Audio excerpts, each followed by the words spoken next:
Muy bien, amigos de Contracultura, estamos en línea, gracias a la tecnología, desde la ciudad de Cochabamba, Bolivia, con la escritora, novelista e historiadora Cicinia Ance. Ella ha tenido a bien concedernos una entrevista, por lo que le agradecemos y le damos la más cordial bienvenida. Muy buenas tardes, doctora Cicinia Ance. Muy buenas tardes, Jorge. Un saludo muy especial a todos los oyentes de Huancavelica y a todos los oyentes del Perú, ese maravilloso país que lo único que me trae son buenos recuerdos de cuando lo visité. Y bueno, pues un saludo muy grande desde Cochabamba. Gracias por esos fraternos saludos, doctora Cicinia. Y queríamos, antes de iniciar la entrevista, voy a leer una frase, y usted me corregirá si es que no es así, del personaje del cual vamos a tratar hoy, ¿no? De Juana Azurduy. Dice: no quiero tan solo un monumento, quiero que se respeten los derechos de los pueblos originarios, ¿no? Y es justamente de ella en que va a tratar lo central de la entrevista. Sin embargo, antes queremos que usted, por favor, nos haga una semblanza sobre su vida, su trayectoria. Claro que sí. Bueno, yo ya tengo 11 años en el mundo de las letras y mi primera novela publicada se publicó el año 2009 aquí en la ciudad de Cochabamba. Se llama El Abrigo Negro y es un libro que cuando lo llevé a la Feria del Libro de Cusco fue de toda mi producción el libro que más llamó la atención por la portada, porque en un lado de la portada se puede ver a un niño y atrás se puede ver a los diablos de la Diablada, y en la otra mitad se ve a Hitler y atrás se ve a las tropas de nazis, ¿no? Uh-huh. Entonces siempre me preguntan qué tiene que ver esa novela, de qué trata, y inicialmente yo había empezado escribiendo la historia fantástica. Me gusta utilizar temas históricos y mezclar con temas de ficción para crear una historia. Ese libro trata sobre la vida de un minero que se compra de la ropa usada un abrigo negro que perteneció a Hitler. Entonces en la novela voy contando cómo el abrigo llega hasta un mercado de ropa usada y cómo afecta la vida del minero por la carga energética que tiene el abrigo. Uh-huh. No sé si en Perú también tienen los mercados de la ropa usada o la ropa americana, sí, que llamamos en Bolivia. Claro, sí hay acá en Perú. En muchos lugares le llaman cachina, pero sí hay. Ah, ya. Sí, aquí le dicen la ropa americana, o sí, más se conoce como la ropa americana. Entonces a mí me fascinaba mucho la idea, ¿no?, de las energías, y era algo que me daba mucho que hablar con mi papá, que mi papá fue en realidad la persona que me alentó a escribir. Él era un lector acérrimo. Yo lo recuerdo a mi papá siempre con un libro en la mano, uh-huh, y en realidad fue él el que me impulsó a meterme al mundo de la palabra escrita. Esa fue la primera novela. Posteriormente fui escribiendo otras que son de similar género, es histórico fantástico, hasta que decidí escribir mi primera novela histórica, que es Juana Azurduy, del personaje que vamos a hablar ahora, uh-huh, que es para nosotros en Bolivia y para América del Sur una de las mujeres más importantes en lo que ha representado la guerra de independencia, ¿no? Uh-huh. Y bueno, esa fue la novela que decidí escribir. Ya les voy a contar por qué me animé a hacerlo.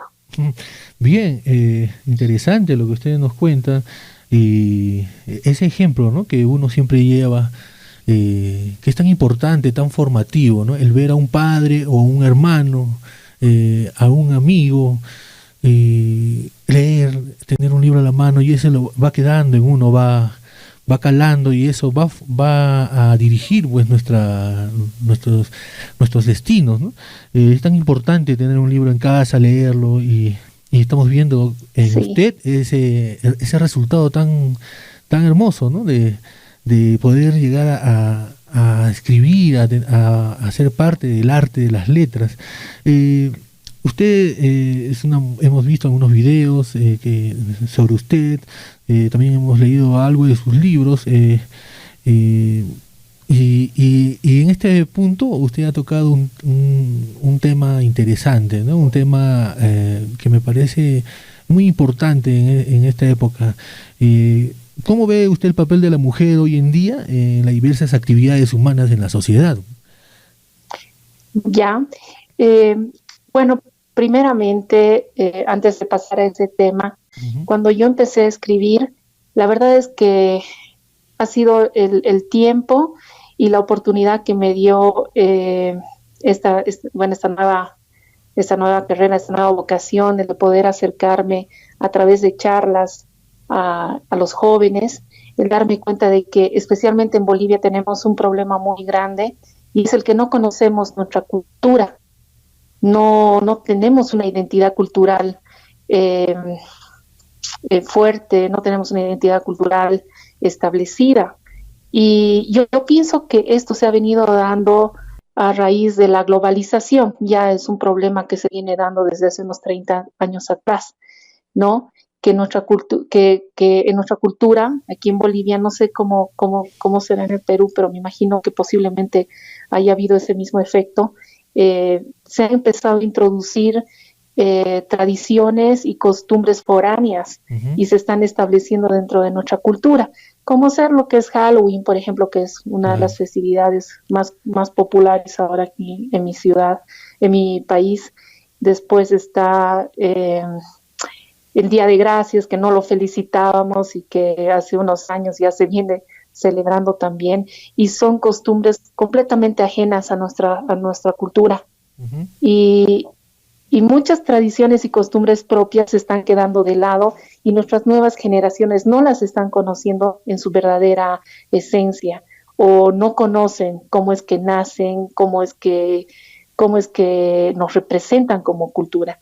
Y a raíz de eso yo empecé a hacer investigación acerca de lo que es la cultura andina Ujú. y la mitología andina. Y he tratado de colocar todos estos elementos en mis libros. Eh, Otro tema que también me di cuenta fue que tampoco conocemos muy bien nuestra historia, ¿no? Ujú. Yo estoy hablando, enfocándome más en mi país. Conocemos muy poco de nuestra historia y esto lleva a que nuestra sociedad pues funcione de una manera errada, equívoca. Eh, Seguimos preservando esos malos hábitos como son el machismo, ¿no? Y nos damos cuenta que muchas veces las que fomentan el machismo, lastimosamente a veces son las mismas mujeres, ¿no? Las madres, que son las que consienten mucho a los hijos y piensan que las mujeres tienen que seguir siendo criadas para aprender a cocinar, para aprender a cuidar a los hijos, para ser ama de casa. Ujú. Entonces, ha habido ahí una una corriente que ha sido muy perjudicial para nuestra sociedad. Y ya desde hace algunos años aparece esta nueva tendencia, la tendencia de la liberación de la mujer, pero que también nos encontramos con dos puntos que son muy extremistas, ¿no? Ujú. Claro. Las feministas, y hay otro grupo de feministas, pero que son muy extremistas que lo llevan ya a otro lado, como Claro. que da la impresión que la manera de actuar odiaran al hombre, Ujú. y tampoco me parece que es el camino indicado para poder mostrar que existe un problema Claro. relacionado con el género, ¿no? Ujú. Y bueno, entonces esta lucha no es de ahora, no es de hace un año, no es de hace 5 años, no es de hace 10 años. Esto ya se viene eh, dando inclusive desde la época de la colonia. Ujú. Juana Zurduy es un ejemplo claro de ello, ¿no? Que ella reclamaba no solamente por los derechos de la mujer, sino también por los derechos de los, bueno, de los indígenas, ¿no? Ujú. Que eran maltratados y que eran explotados en esa época. Bien, ahora ya estamos entrando. Bueno, antes me parece que lo que usted ha dicho es correcto, y yo comparto su idea. Aquí en Perú también pasa esto, ¿no? Pasa mucho con con esta autointento de olvidar o de darle el interés que merece nuestra cultura, nuestra identidad, ¿no? Estamos muy alienados en algunas cosas, ¿no? Con eso no quiero decir que el país esté totalmente así, pero está pasando esto desde hace mucho tiempo, acá también esto del Halloween y todo, ¿no?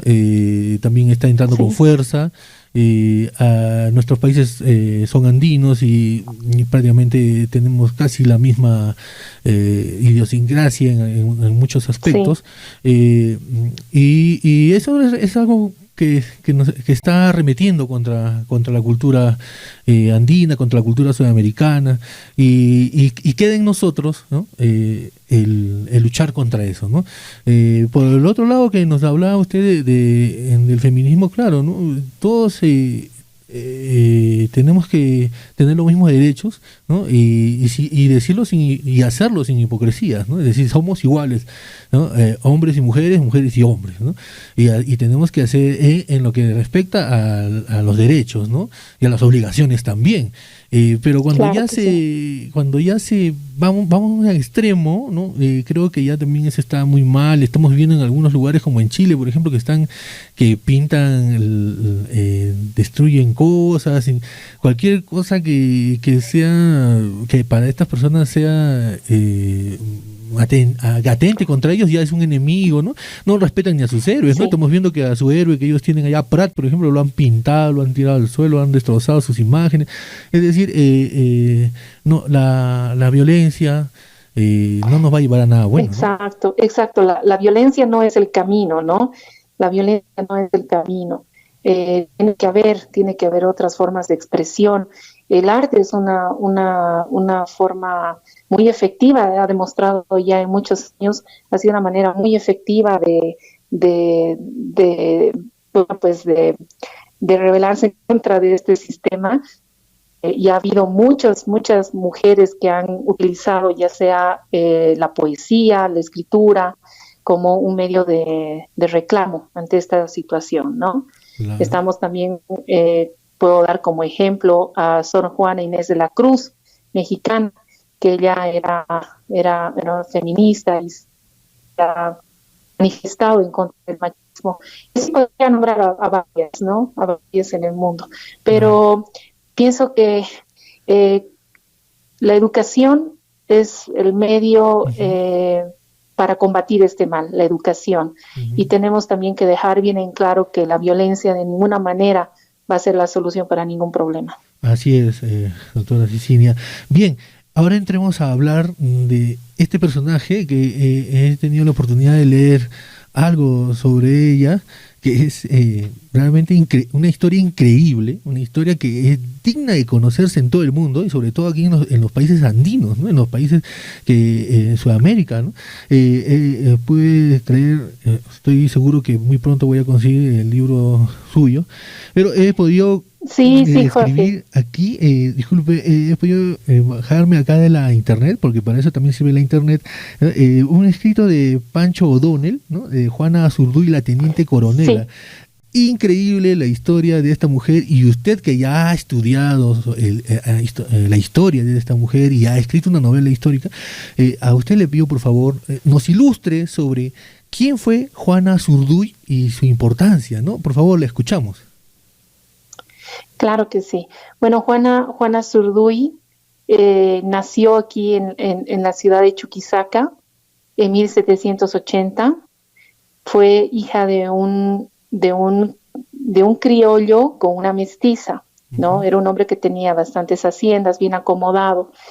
Y el padre creo que esperaba tener un hijo varón, porque ya había tenido un hijo, pero que desafortunadamente murió de muy pequeño. Entonces estaba él esperando tener un hijo varón para que sea su heredero, pero nació Juana. De todas maneras, la quería muchísimo y la crió, y creo que le dio una educación como pensando en un futuro, ¿no? Que ella podía llevar las riendas de las tierras que tenían y de la gente que trabajaba para ellos, ¿no? Que en esta época, bueno, eran los criados o los pongos, como los llamaban. Entonces Juana, desde muy chica, aprendió todos los quehaceres de las haciendas, de cómo manejar las tierras. Ella cabalgaba, sabía de números, su padre fue un hombre que tuvo una influencia muy grande sobre ella.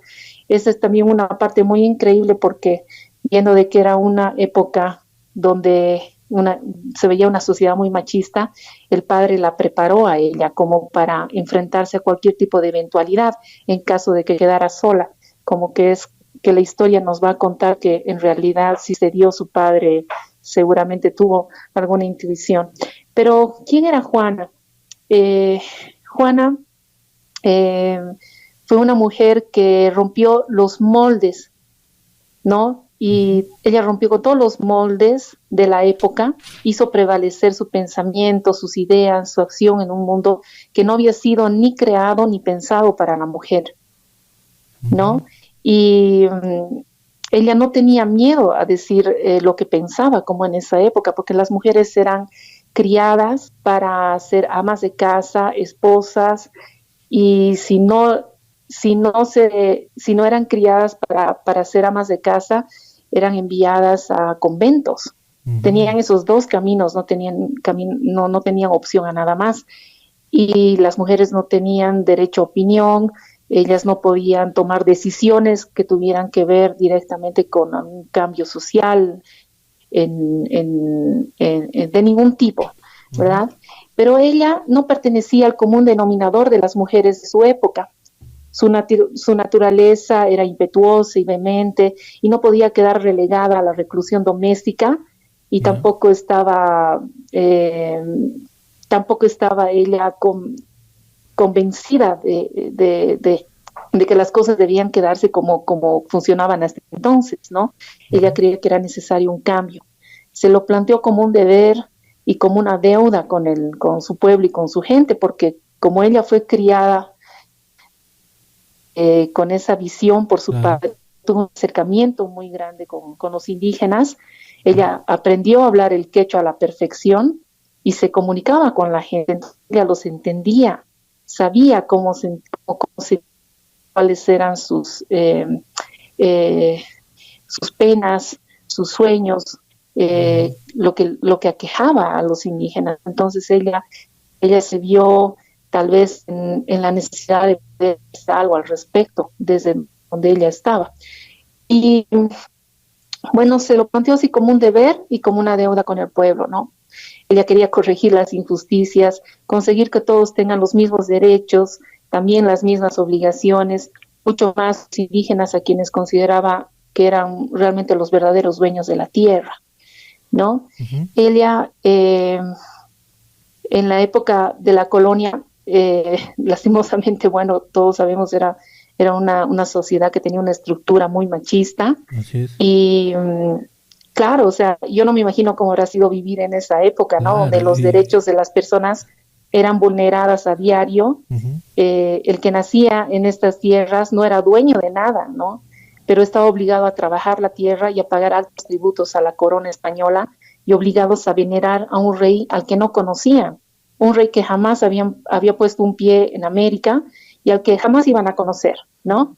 Entonces, me imagino lo duro que habrá sido tener que vivir de esa manera, ¿no? Y más para el sector más vulnerable, que era el sector de los indígenas, que eran realmente maltratados. Ella tuvo una infancia bastante dura porque perdió a sus padres muy chica. Cuando ella tenía 9 años, su madre fallece. Al poco tiempo falleció su papá también en circunstancias muy, muy raras. Y ella queda al cuidado de una tía y su marido. La tía era hermana del padre, pero la tía tenía intereses de quedarse con los terrenos que ella y su hermana menor habían heredado. Entonces quiso hacerse cargo, pero se encontró con una chica, bueno, una niña, que era de carácter fuerte y que quería estar siempre al tanto de todos los movimientos que se realizaban en las tierras, todas las decisiones que se tomaban referente a la gente que trabajaba en sus tierras. Entonces se convirtió en una piedra en el zapato para la tía. Entonces a la tía se le ocurre mandarla a un convento, a un convento que está en la ciudad de Chuquisaca, y así desligarse de ella, ¿no? Y dice ya, me deshago del problema, que se quede ahí de monja. Ella entró al convento, estuvo un tiempo. Obviamente las monjitas se dieron cuenta de que ella no había nacido para ser monja, entonces la tuvieron pocos años. En ese tiempo que ella estuvo en el convento, aprovechaba de quedarse lo más que podía en la biblioteca. Ella encontró su refugio en los libros, le encantaba leer y se encontró con libros que hablaban pues de grandes personajes, entre ellos está Juana de Arco, ¿no? Que ella leía las historias de Juana de Arco. Juana también, ¿no? eh, Juana. sí, sí, también, por eso hay las Juanas, ¿no? Otra Juana es Sor Juana Inés de la Cruz, que también la leyó bastante y le inspiraron muchísimo, ¿no? Entonces es interesante, ¿no? Cómo se juntan las Juanas. En la novela que yo escribí hago una referencia a Juana de Arco, que en realidad fue la que más le inspiró a ella. Y le encantaban las historias que leía, las historias de batallas, de caballos, eh, le fascinaba. O sea, tenía un Cuando ella alma salió, militar. Ella, disculpe, ella tenía sí, un alma militar, pero, o sea, era lo más femenina posible, en buen sentido de la palabra, pero tenía un espíritu guerrero. claro, tenía un espíritu guerrero. Y yo pienso que su papá detectó eso en ella y no se equivocó en darle esa educación y prepararla para cualquier adversidad futura, ¿no? Él se ocupó de que ella sepa eh, ocuparse de las tierras, hacer los números, la parte, cómo trabajaban, cómo llevar adelante las haciendas. Y y tener ese carácter, ¿no? Fuerte, ese carácter indomable para que ella pueda desempeñarse sin ningún problema en caso de quedarse sola, como que es lo que ocurrió durante un tiempo. Ella tuvo ya que hacerse cargo, saliendo del convento, regresar a su hacienda y tomar el control, porque la tía y el tío se descuidaron muchísimo de las tierras, de las haciendas, y ella se encontró pues con un paisaje desolador, ¿no? Porque no se habían encargado de nada, se habían deshecho de muchos de los criados, eh, las plantaciones, los sembradíos, todo lo que tenían estaban bastante descuidados, y ella retomó las riendas bueno, las obligaciones y sacó adelante las haciendas. Y en eso ella conoce al que fue su marido, a Manuel Asensio Padilla, ¿Ya? que era hijo de un vecino y de un compadre que tenía de su papá. Entonces, él también era un joven criollo que estaba estudiando leyes en la Universidad de San Francisco Javier, y él tuvo pues una cercanía con jóvenes que estaban entusiasmados con la idea de independencia, ¿no? Estamos hablando de Castelli, que es un personaje muy conocido en la Argentina, que es el que dirige el primer ejército expedicionario hacia el Alto Perú. Y estábamos hablando de otros personajes como Monteagudo, como Michel, todos aquellos que eran los que conspiraban, ¿no? ¿Ya? Contra la corona y querían pues ver la manera de que De de independizar. que claro, de ya no estar bajo la corona, Claro, sino de claro. que estas sierras sean los que decidieran por los cambios o por las medidas que se tomaran Mm, en América, mm, ¿no? Y ¿Ya? justo coincide con la época en la que Napoleón pone a su hermano como rey, obligándolo a En abdicar España.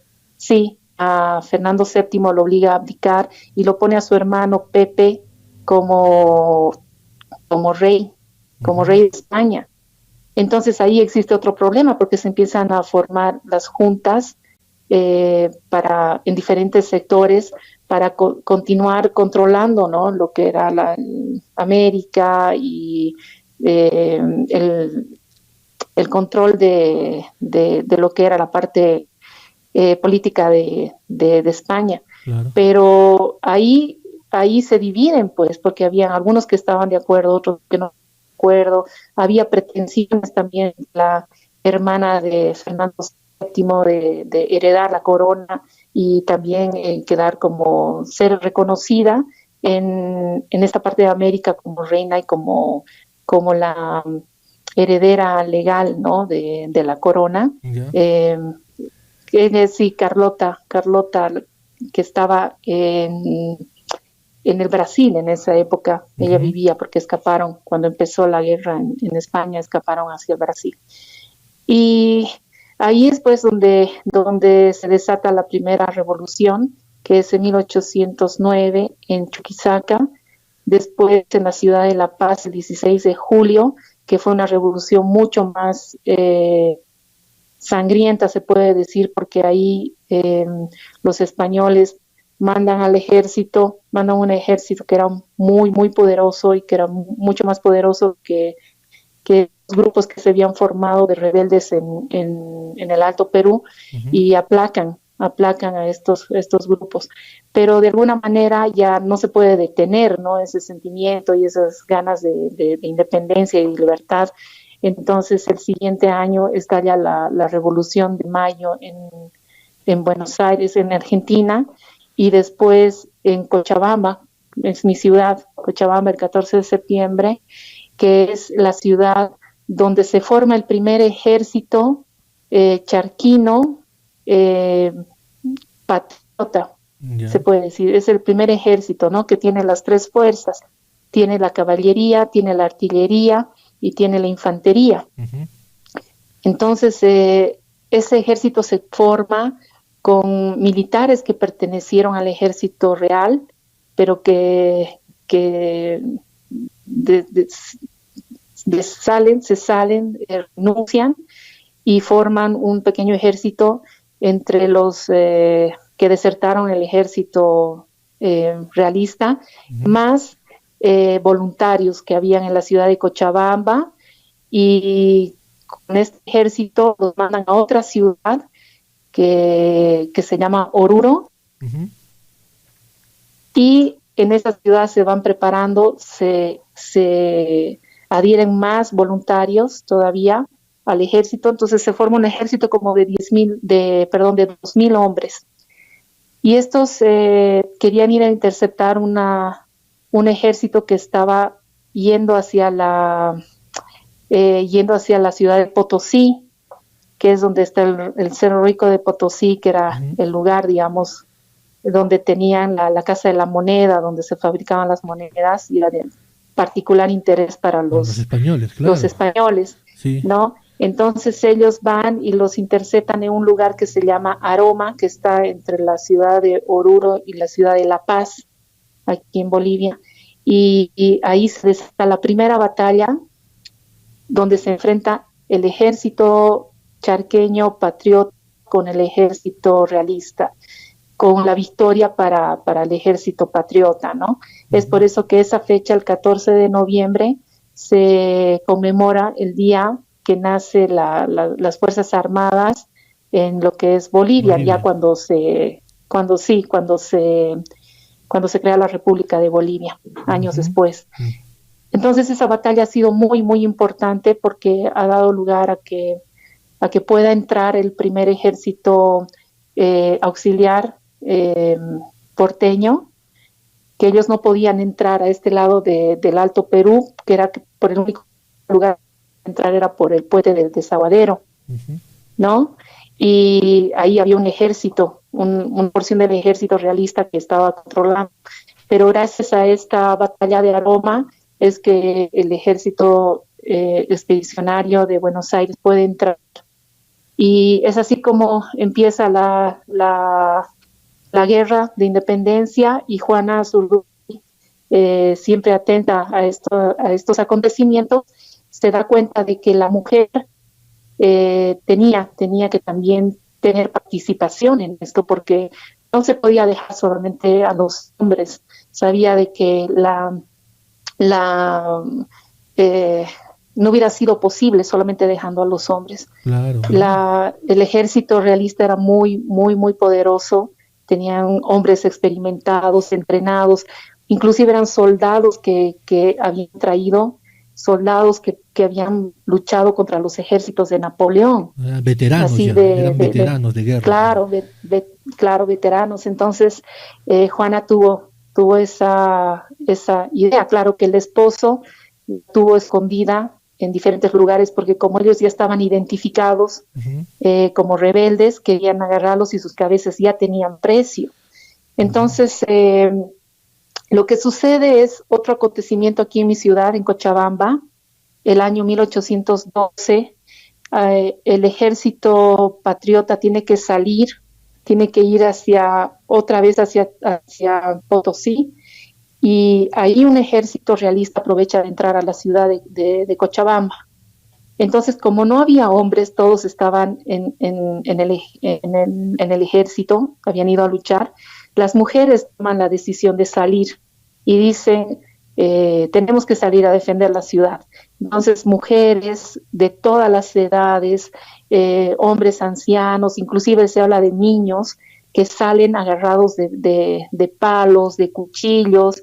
Aquí a los palos les llamaban macanas en esa época. No sé si en el Perú conocen ese término. Sí, sí, conocemos el término, sí. ¿No? Macanas. Entonces se van a una colina que tiene el nombre de San Sebastián. Yo sé que en tu ciudad también festejan el día de San Sebastián, ¿no? El patrono de San Sebastián, claro, es en enero, si no me equivoco, es el mismo que festejan acá. Y esta colina de San Sebastián, bueno, estaba en el lado sur de la ciudad y es donde se van a reunir las mujeres a esperar a que el ejército realista intente entrar a la ciudad de Cochabamba. Obviamente estamos hablando de un ejército muy poderoso y también muy inclemente, porque ellos viendo y a la cabeza Goyeneche, que era el que estaba a la cabeza del ejército, decide masacrarlas a las mujeres, rodean la colina y van subiendo paulatinamente, abriendo fuego. Entonces fue una masacre donde toditas murieron, ¿no? Como que en Buenos Aires, en la Gaceta, sacaron un comunicado un tiempo después donde dice, ¿dónde están las hermosas cochabambinas? Y la respuesta es, todas murieron por la patria. Qué interesante. ¿No? Bien, sí. Doctora Cecilia, entonces estamos viendo que usted nos está ilustrando pues esta historia de la independencia, de independencia, ¿no? De los primeros actos por la independencia. Y Juana Zurduy viene con esta idea, ¿no? De que de apoyar a los varones, ¿no? Incluso ella dice que claro, es de mujeres solo tener hijos, perderlos, y cruzarse de brazos mientras tantos se unen para liberarnos. ¿Qué justicia proclamáis si continuáis esclavizando y excluyendo a la mujer de todo ideal, ¿no? O sea, Juana Zurduy, una mujer que ahora seguramente será una imagen, una bandera para la lucha feminista, sin embargo va más allá, ¿no? Engloba toda una cultura, todo un momento, un contexto histórico, toda una nación, todo un grupo humano. Juana Zurduy lucha en la guerra por independizarse, ¿no? Por independizar Bolivia. ¿Cómo va en el aspecto humano, ¿no? Queríamos saber cómo es ella, es decir, cómo sufre, cómo las alegrías con su esposo, que es también un hombre pues importante en Bolivia, en la historia de Bolivia, y cómo va viendo ella su vida, ¿no? Porque tengo entendido que ella también pierde mucho, ¿no? Claro, yo les estaba comentando este suceso de Cochabamba, de las heroínas de la colina, se llama, ¿no? Las mujeres que fueron masacradas en la colina de San Sebastián, porque cuando el esposo, Manuel Asensio, se entera de este triste episodio, al regresar a Chuquisaca, a un lugar donde la tenía escondida a su esposa y a sus 4 hijos, porque Juana Zurduy tenía 4 hijos, 2 varones y 2 mujeres, que eran pequeños. El mayor creo que tenía, si no me equivoco, 11 años, el mayor, y la más pequeña tenía 3 o 4 años.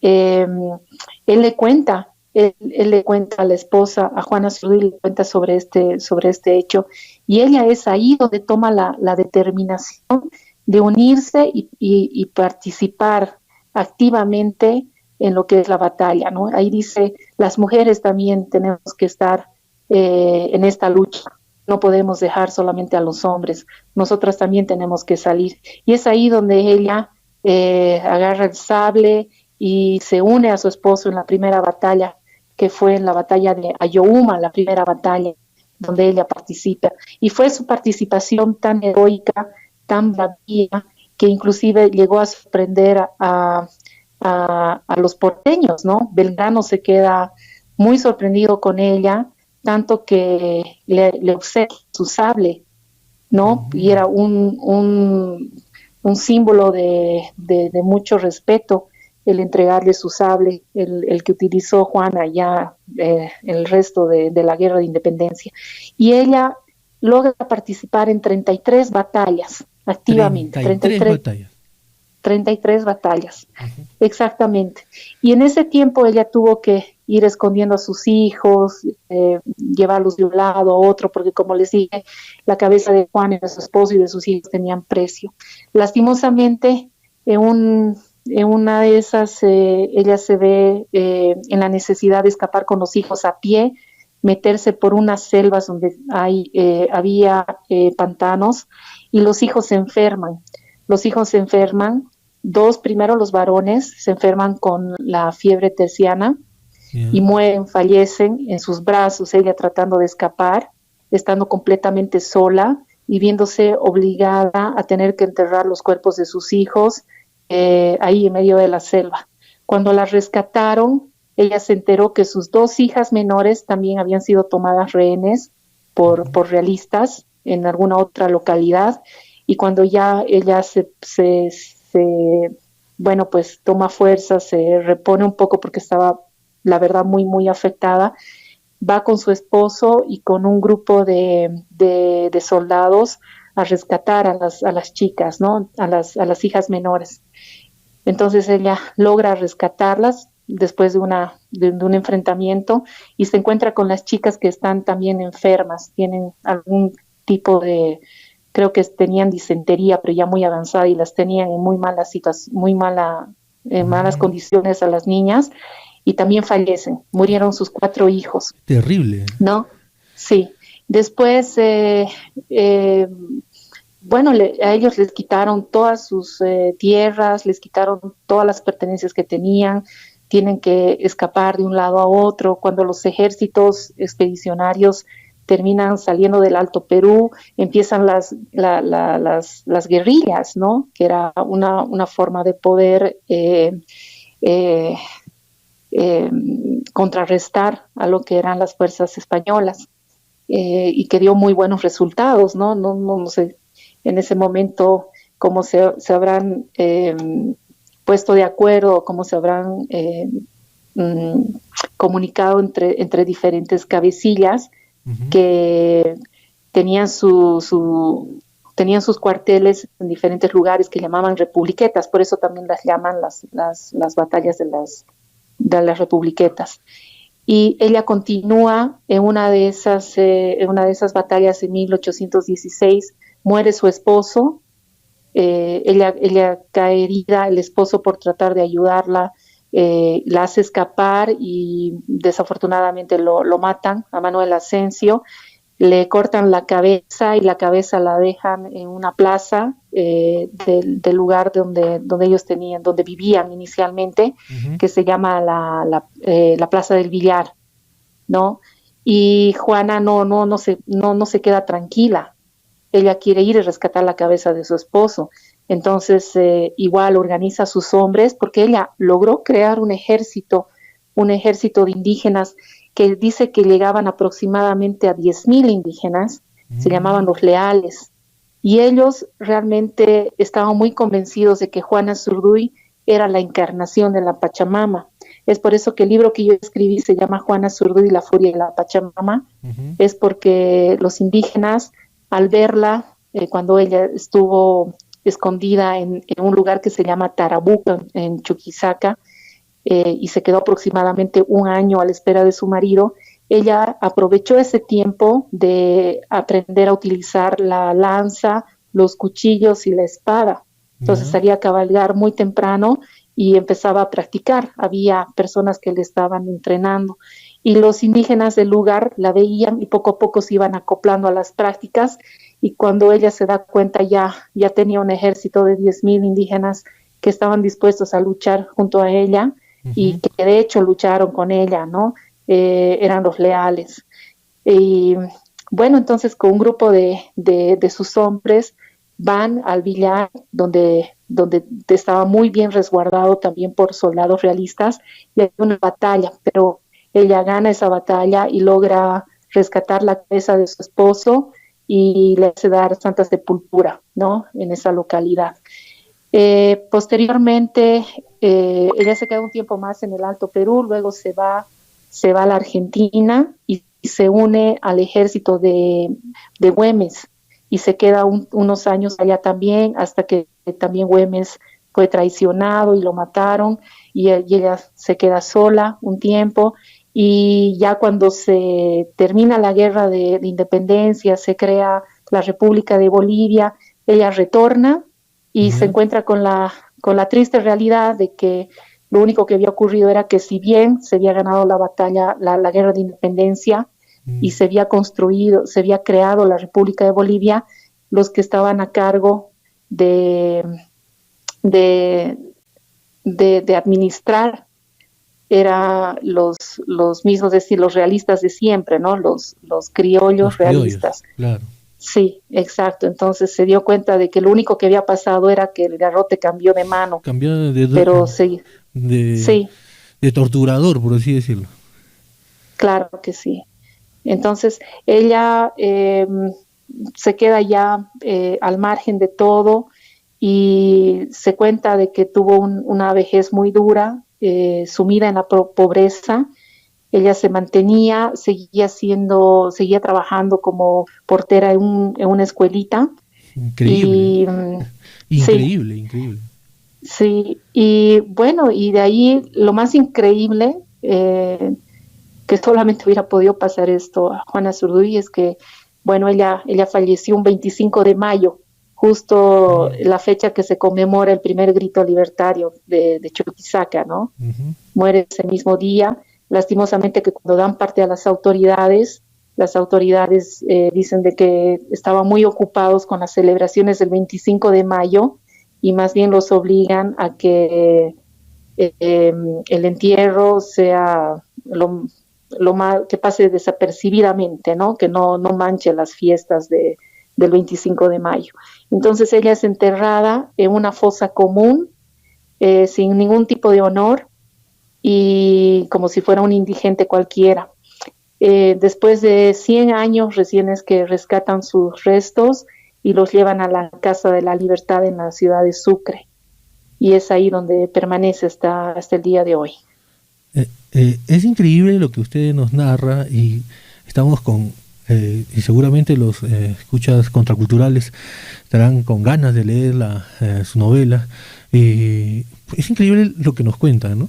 Como una mujer que ha luchado tanto por su nación, tanto por esa identidad en su Alto Perú de la época, ¿no? Que lo que ahora es Bolivia, y y recibir esa ingratitud, ¿no? Como pago, esa Sí, indiferencia que duele, ¿ah? Duele. Por ejemplo, yo al leer esto, o al escucharla, siento pues un dolor, ¿no?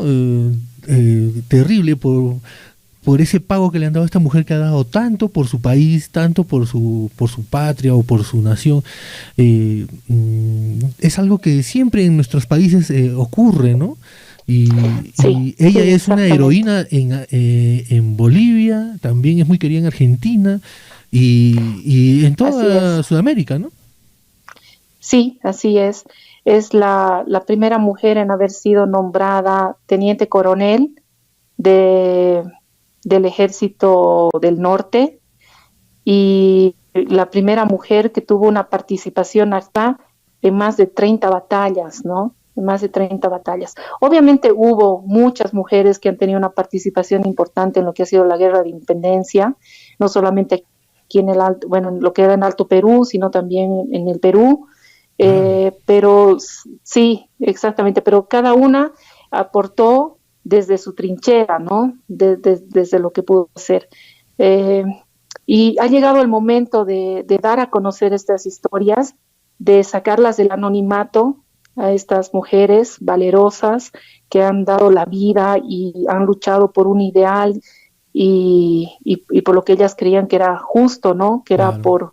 por la libertad y por la igualdad para que las leyes sean iguales para todos y no existan privilegiados ni existan, bueno, pues diferencias ni Claro. de clases ni de género. Ujú. Y llegó el momento, y yo creo que es una tarea muy importante para los nuevos historiadores, para ir rescatando estos personajes y poderlos dar a conocer, especialmente a nuestras nuevas generaciones que necesitan conocer de la historia para, para reforzar su patriotismo y para conocer cómo es que nace la patria, ¿no? Claro, claro, es muy importante su labor, su trabajo en la historia de nuestros pueblos.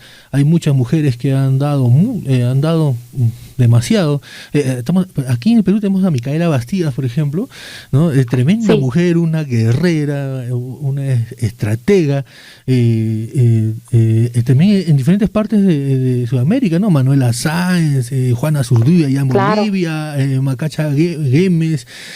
Hay tantas mujeres que han luchado por su familia, ¿no? Y aquí hay algo interesante que nos ha dicho, es el aprender, el conocer sobre la historia de nuestros pueblos, ¿no? Y el ver para ese trabajo, esa labor que han realizado muchas mujeres y hombres en la historia y revalorar eso, ¿no? Darle el valor necesario y que sea a su vez un ejemplo para entender que todos somos iguales, ¿no?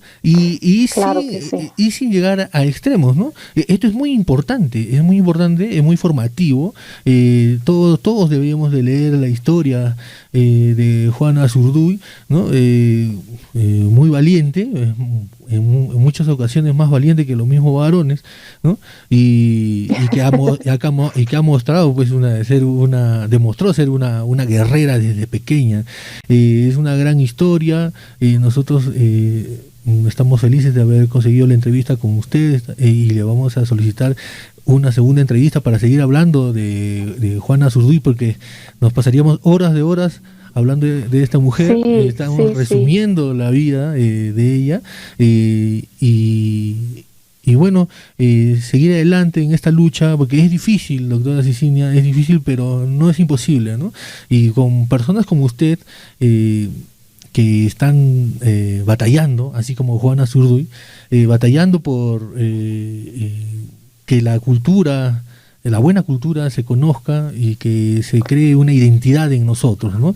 Y que se preserve. Así es, ¿no? Y que se preserve y que pase.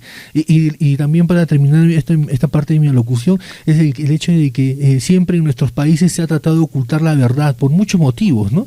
Y sobre todo ahora por vergüenza, pues, ¿no? Ya tienen vergüenza lo que hicieron anteriormente, los supuestos ilustrados de la época, y hay muchas cosas que nos han ido tapando, engañando, y que ya en esta época en donde ya podemos buscar más información, tenemos más acceso, podemos encontrar y develar la verdadera historia de nuestros pueblos, y es importante hacerlo, ¿no? Y yo creo que esta entrevista ha sido una de las más importantes que he tenido. Le agradezco bastante Gracias. y, Gracias, Jorge. y solicitarle, por favor, se despida de Contracultura, de Huancavelica, y sus palabras finales, por favor, doctora Cecilia. Claro que sí. Bueno, primeramente a todos los oyentes de Contracultura, de este programa, a todos los ciudadanos de Huancavelica, que he estado viendo un poquito acerca de la ciudad y viendo las costumbres, una ciudad hermosísima que me va a encantar conocer en alguna oportunidad, Dios mediante. Y bueno, pues a Perú, no saben el cariño tan grande que tengo a ese país hermoso, fascinante, mágico, la gente maravillosa, la comida espectacular. Tengo gratos recuerdos de Perú. Les mando todo mi cariño y bueno, pues este es un primer contacto y me va a Me va a encantar poder tener oportunidad de seguir contando la historia de esta gran mujer, Juana Zurduy. Bien, así va a ser, doctora Cecilia. Muchísimas gracias. Cuídese mucho y ya estamos conversando en otra oportunidad. Muchas gracias. Claro que sí. Gracias, Jorge. Hasta luego. Buenas noches.